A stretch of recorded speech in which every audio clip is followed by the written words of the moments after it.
அனைவருக்கும் வணக்கம். ஆடி மாதத்தில் வரக்கூடிய வளர்பிறை சஷ்டி என்று சொல்ல வேண்டிய முக்கியமான மந்திரம். இந்த மந்திரத்தை சொன்னாலே முருகனுடைய அருள் பரிபூர்ணமாக இருக்கும். ஒருவேளை உங்களால் பூஜை பண்ண முடியல அப்படின்னா கூட இந்த மந்திரத்தை நீங்கள் சொன்னாலே போதும். முருகனுடைய அருளால் உங்களுடைய வேண்டுதல் நிச்சயமாக நிறைவேறும். நமக்கு வளர்பிறை சஷ்டி, ஆடி மாதத்திற்குரிய வளர்பிறை சஷ்டி எப்போது வருகின்றது அப்படின்னா ஆடி மாதம் 3ஆம் தேதி, ஜூலை மாதம் 19ஆம் தேதி ஞாயிற்றுக்கிழமை தினத்தன்று தான் வளர்பிறை சஷ்டி, ஆடி மாதத்திற்குரிய வளர்பிறை சஷ்டி. இதில் நீங்கள் ஞாயிற்றுக்கிழமை காலை அல்லது மாலை நீங்கள் முருகருக்கு பூஜை செய்து வழிபாடு செய்து கொள்ளலாம்.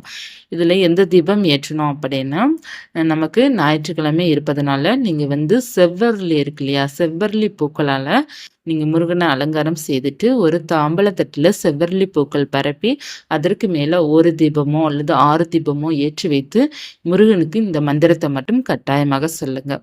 ஓம் ஷஷ்டி பதையே நமோ நமக, ஓம் ஷஷ்டி பதையே நமோ நமக. இந்த மந்திரத்தை ஒரு 6 முறை சொல்லிக்கோங்க. சொல்லிட்டு அடுத்து ஓம் சரவண பவாய நமக, ஓம் சரவண பவாய நமக, இதை ஒரு 6 முறை சொல்லிக்கோங்க. அடுத்து இந்த மந்திரத்தையும் நீங்கள் கட்டாயமாக சொல்லணும். குழந்தைக்காக வழிபாடு செய்யும் பக்தர்கள்லாம் சொல்லணும். ஓம் குமராய நமக, ஓம் குமராய நமக அப்படிங்கிறத ஒரு 3 அல்லது 6 முறை நீங்கள் சொல்லிக்கலாம். சொல்லிட்டு சஷ்டி கவசம் இருக்கு இல்லையா, முடிந்த அளவுக்கு சஷ்டி கவசம் பாராயணம் பண்ணுங்க. அதாவது நீங்கள் படிங்க, புக்ஸை பார்த்து படிங்க.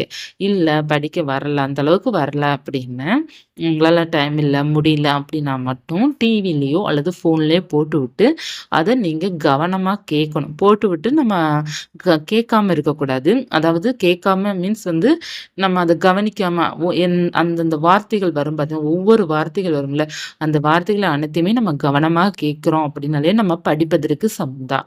அதனால கவனம் ஃபுல்லாக அந்த பாடல்களில் நமக்கு இருக்கணும். நம்ம முடிந்த கூடவே சேர்ந்து நம்மளும் பாடலாம். நமக்கும் ஓரளவு படிக்க வரும் பார்த்தீங்களா, அந்த பாடல்கள் படிக்க வரும் நமக்கு.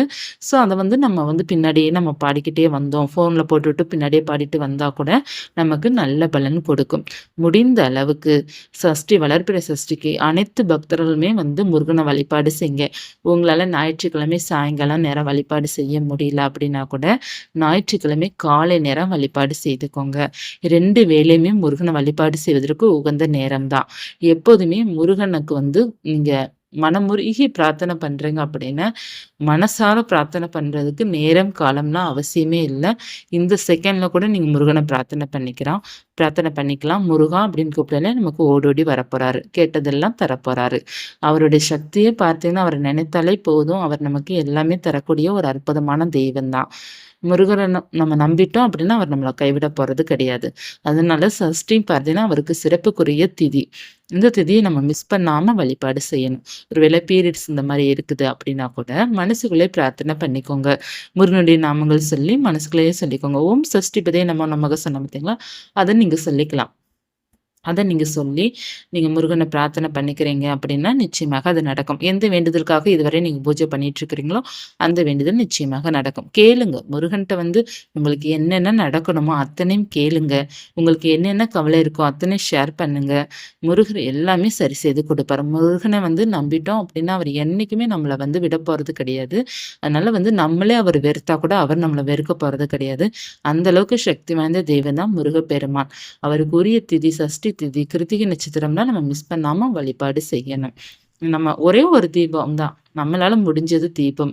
நம்மளால முடிஞ்ச ஒரு டம்ளர் பாலோ அல்லது கல்கண்டோ நைவேத்தியம் பண்ணி ஒரு கொஞ்சம் பூ வாங்கி வைத்து மனமுறையை பிரார்த்தனை பண்ணிட்டாலே போதும்.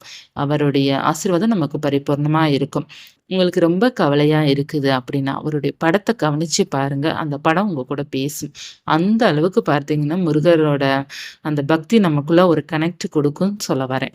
ஒரு பாண்டிங்கை கொடுக்கும். அதனால் எப்போல்லாம் உங்களுக்கு கவலை வருதோ, எப்போல்லாம் உங்களுக்கு கஷ்டமாக இருக்கோ, யார்கிட்டயும் ஷேர் பண்ணணும்னு தோணுதோ அப்போல்லாம் முருகனுடைய படத்தை பார்த்துட்டு அவருக்குடைய நாமங்களோ மந்திரங்களோ சொல்லி பாருங்கள்.